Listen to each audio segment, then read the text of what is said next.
Right there. And the back, we'll move back at the car. Yeah. If you say so. The way the weather looked this morning, You first get. very promising. Yeah.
welcome to this beautiful venue on this sacred day in which we are celebrating the love that has evolved between Kate Elizabeth Libbins and Andrew Kenton Young over the last several years. Who is it that wishes to give this beautiful bride today? Thank you. You may be seated.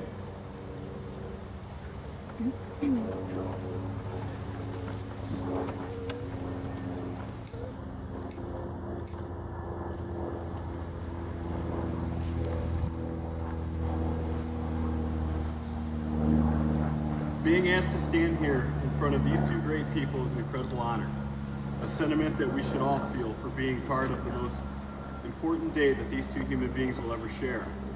I have to say that that's a pretty big deal given the fact that Kate and Andrew are a couple of folks who like to share so many common interests and a joy in partnership since they met only a few years ago. On behalf of all of us, thank you so much. In addition, I would like to speak on behalf of everyone in attendance here today as we all specifically thank Andrew and his fellow Marine Corps brothers as we offer our sincerest appreciation for your service to our country and the selfless protection of our freedom. The topic of discussion today came about in what I would consider a very romantic manner over a year ago. Kate had spent a long, fun-filled day in Chicago at Lollapalooza, and by the time the show was coming to an end, her cell phone had run out of battery life.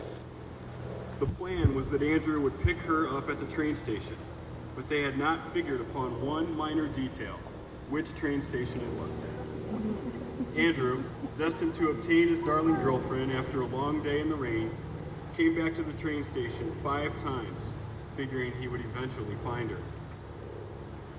Around midnight, the 5th time was a charm, and a charm it truly became.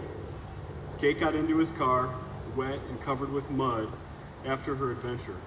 Andrew looked at her, gave her the ring, and said, "Only for you would I come to each train to wait." Thus, the ball was rolling towards our gathering today. A good deed turned into a romantic moment. Please remember, my friends, that such an act is a template for success in the future. I believe that every step of our lives should be sacred and deliberate. The coming together of two souls as a partnership is a meaningful and daring step. Looking someone who you love and respect in the eye and requesting the honor of devoting the rest of your life to them is a powerful statement of one's faith and commitment. It is not a fleeting idea, it's not done on a whim, and it's the greatest way to say, you can count on me forever. This gathering is not only about recognizing the love that these two souls share, but also to reflect and comment upon ways to maintain the fire and determination that you have today in order to ensure lasting success in marriage. If there's one philosophy on life and marriage that one should recognize as vital, it would be that of karma. Karma is the law of cause and effect in the ethical realm. Karma is the law of moral causation. It is the result of our own past actions and our own present doings. We ourselves are responsible for our own happiness and our own success. We create our heaven and are responsible for our own fate. Kate and Andrew, you have taken the first very positive step towards helping each other thrive every day for the rest of your lives. By agreeing to live your life by agreeing to live your eternity in marriage, you are promoting a positive, karmatic situation for each other. Kate and Andrew are no strangers to spreading good karma in their home. They have spoken to me in depth about how they both pitch in on a daily basis. Andrew is the self-proclaimed chef of the house, and Kate is the cleanup crew. Kate pushes Andrew to try new, fun things, and Andrew has been instrumental in encouraging Kate to persevere through phlebotomy school. This innate capability to give and assist should be a roadmap for a successful marriage. Give daily and you shall receive twofold spiritually. Again, the law of karma holds true. When Kate, Andrew, and I first started talking about this ceremony, I asked them one simple question. I asked them both what they like to do together to pass the time, what makes them coexist so well. They were united in stating that they love to go out to dinner and a movie, to take their dogs to rescue events and parks, and to spend time with both of their families. It made perfect sense to me. I could tell right away that they were off to a great start. Kate, Andrew, in addition to sharing similar vows on what makes your life so great together, I would like to offer the following sentiments of advice for a lasting, happy marriage. First, Respect each other's views at all times. Give particular attention to what your spouse wants, believes, and likes. In marriage, we become one soul, but remember that we still have individual needs for happiness and success. Your support for each other should never be taken for granted. Second, talk graciously to each other about your thoughts. Talk and thus be open-hearted. This can create a bridge of friendship and understanding. Third, listen to each other properly. Don't pretend to listen while you formulate your answer. Show consideration to your spouse with high regard to not disagreeing unnecessarily. Fourth, give priority to your spouse over everything else in life. Show your esteem for your partner by giving preference over the needs and wishes of others. Next, start your day with a warm kiss or a hug. Sixth, take time out to spend even just a few moments with each other every day. Maybe go for a short walk or sit on a porch swing. Forge your bond consistently. I think this will come easily for Kate and Andrew as they love to do so much together. Next, don't forget to do the little things that make each of you smile and feel loved. Eighth, make sure you tell your partner how much you appreciate the everyday little things that he or she does, like cooking a tasty meal or washing the dishes. Next, be patient with each other as much as possible. Finally, sincerely say I love you as often as you can. Remember, life is so precious. Our family has seen both ends of the spectrum. We've been blessed with angels such as our darling Nick, who was with us for only a short while, and our beloved Grandma York, who lived a life that endured longer than 99% of the world around her. With every breath of these three words, it is important that you are speaking for a lifetime of sentiment. I would like to offer a quote from Illinois writer Richard Bach, in which he has so beautifully stated, "A soulmate is someone who has locks that fit our keys, and keys to fit our locks. When we feel safe enough to open our locks, our truest selves step out, and we can be completely and honestly who we are. We can be loved for who we are and not for whom we are pretending to be. Each unveils the best part of the other, no matter what else goes wrong around us. With that one person, we are safe in our own paradise. Our soulmate is someone who shares our deepest longings, our sense of direction. Our soulmate is the one who makes life come to life." Kate and Andrew, remember, marriage is the incubator of love, the protected environment in which a love that is personal and touching and real can grow, and as a consequence of that growth, develop in us our highest capabilities as loving human beings. We are each still and always growing, and when we marry, we promise not only our own growth, but also our willingness to witness and withstand the ongoing growth of another human being.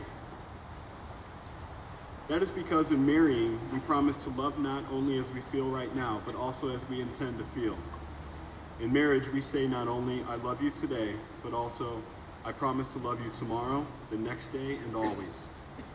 Kate and Andrew have made it clear that they wish to become parents someday, along with the fact that the probability of twins is high. I have absolute faith that these two will have the times of their lives sharing all of this love with as many children as God wants to give them.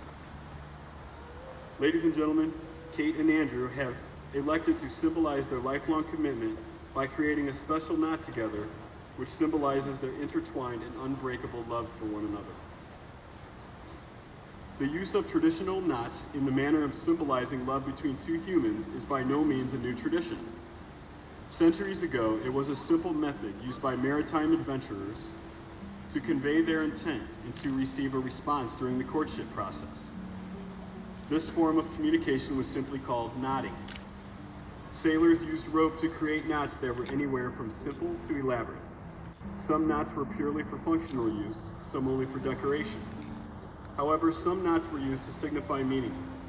Kate and Andrew have elected to utilize the Carrick Bend knot. It consists of two pieces of rope linked together, much like true lovers are in their hearts. A deep water sailor would tie the knot loosely and send it to his intended back home. Upon receiving it, the woman would do one of the following. A, she would untie it, meaning the sailor shouldn't show his face around the next time he was in port. B, she could send it back, leaving it loose the way she received it, meaning the sailor would be welcomed home, but he had better be on his best behavior. Or C, She could tighten the knot before returning it, meaning the sailor should hurry his way to the homestead. Andrew, since you are asking Kate to be your bride and eternal partner, take these cords, which represent the bond between you, and tie the knot, which signifies your intentions for your gathered friends and family to see. When completed, please present the loosely tied knot to your love.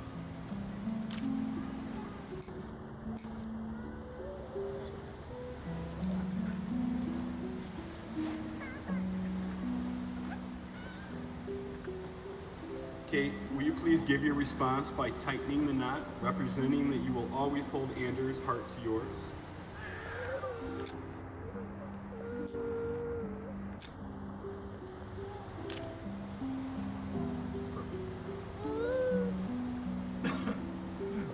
It is known to be anything but one of the simplest knots to tie, but it is also one of the strongest there is. It will not break and will only become stronger when under pressure. The rope itself will break before the knot comes undone. Kate and Andrew, these two cords represent your past, your own individual and separate lives before today. As you intertwine your pieces, you are joining your two lives into one, representing the present. The finished knot symbolizes your future and how your love and marriage will continue to be strong despite any trials that life may throw your way. Friends and family, we can see by this knot before us that they both share the same intentions concerning this relationship and that they will hold each other's heart tight, forming a strong bond from here to forever. Let this knot be a symbol of the strength of your love for each other. It is now time to express the sacrament of vows and intent to marry. Would the best man please hand Kate's ring to Andrew? Do you, Kate Elizabeth Lippens, take Andrew Kenton Young to be your beloved spouse, knowing in your heart that you will be a faithful friend and a loving companion? On this special day, in the presence of family and friends as witnesses, do you give your sacred vow that you will always be with Andrew and support him in times of sickness and in times of health, in times of joy and in times of sorrow? Do you promise to love him completely, to console him and comfort him during difficult times, to laugh with him and to grieve with him, to share with him life's simplest but most enduring pleasures, to be truthful and honest with him and to cherish him for as long as you both shall live? Andrew, please place the ring on Kate's finger. Would the maid of honor please hand Andrew's ring to Kate? Do you, Andrew Kenton Young, take Kate Elizabeth Lippens to be your beloved spouse, knowing in your heart that you will be a faithful friend and a loving companion? On this special day, in the presence of family and friends as witnesses, do you give your sacred vow that you will always be with Kate and support her in times of sickness and in times of health, in times of joy and in times of sorrow? Do you promise to love her completely, to console and comfort her during difficult times, to laugh with her and to grieve with her, to share with her life's simplest, most enduring pleasures, to be truthful and honest with her and to cherish her for as long as you both shall live? Kate, please place the ring on Andrew's finger. Ladies and gentlemen, please bow your heads for our blessing of marriage. Dear God, look mercifully upon your children, Kate and Andrew, and be generous with them. Give them a sense of joy, excitement, possibility, and challenge about what they are undertaking here. The ever-unfolding and beautiful work of refining their spirits in the presence of each other's witnesses, of becoming the bearers of your love. Give them peace of heart and strength of spirit so they may honor the vows they make here today. And may the promises they make here today inspire and instruct each of us who celebrates with them. Amen. Kate and Andrew, you have expressed your love through the commitment and promises you have just made. It is with these in mind that I pronounce you husband and wife. You have kissed 1,000 times, maybe more, but today, the feeling is new. No longer simply partners and best friends, you have become husband and wife, and now can seal the agreement in front of your most cherished family and friends. Today, your kiss is a promise. Andrew, you may kiss your bride.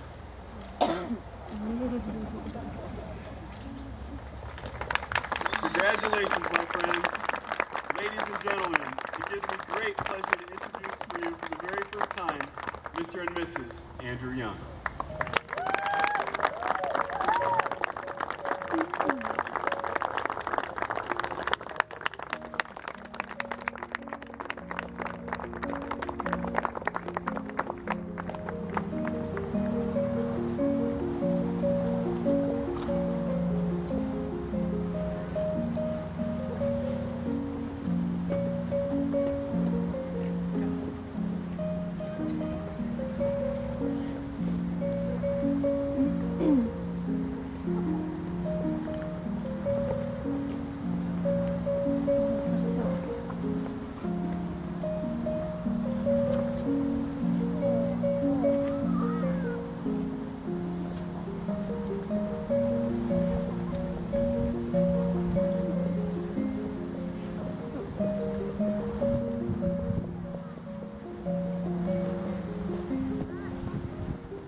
Our bride and groom humbly request that you all join us at the Porter County Expo Center immediately following your exit here for our reception. The bar and